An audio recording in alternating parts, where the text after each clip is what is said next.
just weeks away from a ribbon cutting reopening, and one of the objectives during our closure was to replace our failing skylights. And so now that they have been installed, and we had 2 giant ones, so it was a pretty big project. The first thing you notice if you were here before we closed is all the fresh light that's now coming into our spectacular exhibit galleries. We've got 2 giant skylights. One is over our atrium, which feeds light into where most of our visitors come in. And once that installation occurred, we're not open to the public yet, but the staff's first response was, wow.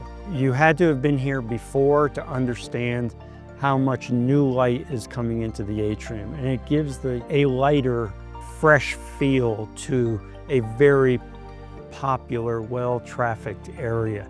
The other skylight is over one of our exhibit galleries, which we call the Cretaceous. It's where a lot of our dinosaurs are. And we also have a lot of live plants, and possibly the biggest fan of that new skylight is the plants that are everywhere.